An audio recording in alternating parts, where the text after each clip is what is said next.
Hello મિત્રો, શેરબજારની વાતોમાં મિત્રો, શેર આપણે બધા ખરીદતા હોય અને આપણે એ ખ્યાલ રાખવાનો છે કે શેર કયા ભાવે ખરીદવો. કંપનીનો શેર ઉપર નીચે સતત થતો રહેશે, હાઈ થાય, નીચે આવે, ઉપર જાય, નીચે આવે. પરંતુ સાચી વાત એ છે કે કંપનીને તમે એનું મોનિટરિંગ કરો, એને રડારમાં રાખો. તમારે કોઈ કંપનીની તમને ગમતી હોય, એના ફંડામેન્ટ ગમતા હોય, એનું ઉત્પાદન ગમતું હોય તો તમે એને રડારમાં રાખો અને એને 15-20 દિવસ સતત ટ્રેક કરો. ઓછું ધમાકો ના મારો, ઓછું કૂદકો ના મારો, એને ટ્રેક કરો.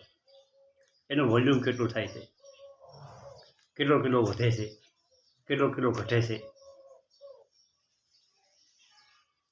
કેટલા વાગે કેટલું વોલ્યુમ હતું, સોજી વધારે વધે છે કે સવારમાં શરૂઆતમાં ખુલતો વધારે વધે છે, પછી લોકોની રુચિ આખો દિવસ લેવામાં જળવાઈ રહેશે.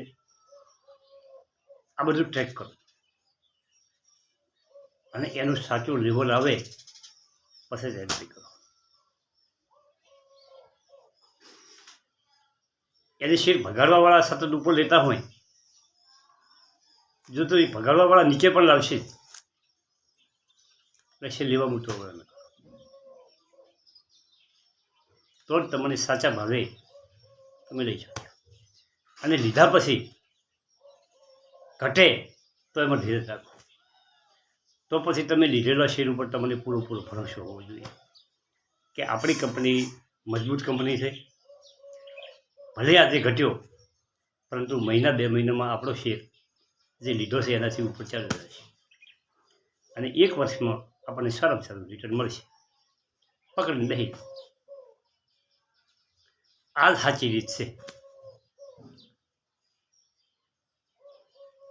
દોડતો હોય શેર જોતા રહેવાનું, પકડવાની કોશિશ નહીં કરવાની, જોતા રહેવાનું, ટ્રેક કરતું રહેવાનું. ઘટે તો એને જોતું રહેવાનું કેવું વોલ્યુમ થાય છે. કાલે 5 કરોડનું વોલ્યુમ થયું, આજે 2 કરોડનું વોલ્યુમ થયું. લેવાવાળા નીચેમાં રસ છે, કેટલા લે છે, તમે બધું આ ચાર્ટમાં જોશો તો તમને ખબર પડશે કે ભાઈ 12 ને 10 મિનિટે 18,000 શેર એક ધડાકે વેચી ગયા. લેવાવાળા ફટફટ શેર લઈ લીધા. આ બધું તમે જોઈ શકો છો મિત્રો. અને આ બધું કર્યા પછી તમને મજબૂતાઈ આવશે. હવે આપણે શેરની વાત કરીએ કે ટીટાગઢ રેલ સિસ્ટમ, ટીટાગઢ વેગા, આ રેલવેનો શેર છે. ઘટાડામાં આવી સારી કંપની પકડી લેવાની. બજારના કોઈ પણ કારણોસર બજાર ઘટશે એટલે બધા શેરો ઘટશે અને રાહ જોવાની. 1 મહિનો રાહ જોવી પડે, 2 મહિના રાહ જોવી પડે. મથાળું આવે એટલે પકડી લેવાનું મિત્રો. એનું કારણ છે કે આ કંપનીઓ પાસે ખૂબ ઓર્ડર પડ્યા છે, ખૂબ કમ છે. એમના પાસે જેટલું ગજું છે એટલું કમ છે. અને જેના પાસે કામ છે એને પૈસા આવવાના છે, નફો થવાનો છે, એ આપણે સમજાય. બોગસ કંપનીઓમાં કોઈ કામ જ ના હોય, ખોટા દોડાયા હોય છે. આવી કંપનીમાં આપણે રોકાણ નહીં કરવાનું. અને કોઈ શેર ઉપર લેવાઈ ગયો હોય સારી કંપની, કારણોસર ખૂબ ઘટાડો આવ્યો હોય તો એમાં એક જ રસ્તો છે, ધીરજ. ટીટાગઢ વેગન શેર રેલવે સેક્ટરનો શેર છે, દમદાર રિટર્ન આપ્યું છે અને હજુ પણ જોરદાર રિટર્ન આપવાની ક્ષમતા ધરાવે છે. એનું માર્કેટ કેપ 14,000 કરોડ આસપાસ છે અને પીએ 60 આસપાસ ચાલે છે. હવે પીએમાં એક ખાસ વાત કરવાની છે કે સેક્ટરનો પીએ અને કંપનીનો. ધારો કે જે સેક્ટરની કંપની હોય એ સેક્ટરના બધા શેરો ભેગા કરીને એનો પીએ કાઢવામાં આવે, એ અને સેક્ટરનો પીએ. એના સેક્ટરથી આ કંપનીનો પીએ ઓછો હોય તો એ સસ્તું વેલ્યુએશન છે. પણ સેક્ટરથી હવે તમે જુઓ, બીજી એક વાત કરું કે ધારો કે જ્વેલરી સેક્ટર છે, એના સેક્ટરનો પીએ 88 છે, કેમિકલ સેક્ટરનો પીએ 20 છે. એમ જુદા જુદા સેક્ટરના પીએ જુદા જુદા હોય. એનું કારણ છે અમુક સેક્ટર જે વધારે ગ્રોથ કરવાવાળા સેક્ટરો છે એની કંપનીઓ બધી હાઈ લેવલ ઉપર ચાલતી હોય, એટલે એની સેક્ટરનો પીએ ઊંચો હોય છે. એટલે આ બધું સમજવાનું છે. જ્યુપિટર વેગન, ટીટાગઢ વેગન ના ગમતો હોય એને જ્યુપિટર વેગન લઈ શકાય. બે એમથી એક કંપની પસંદ કરી અને આ કંપનીમાં પણ તમે રોકાણ કરી શકો. બહુ મસ્ત કંપની છે, ખૂબ ઓર્ડર છે મિત્રો. અને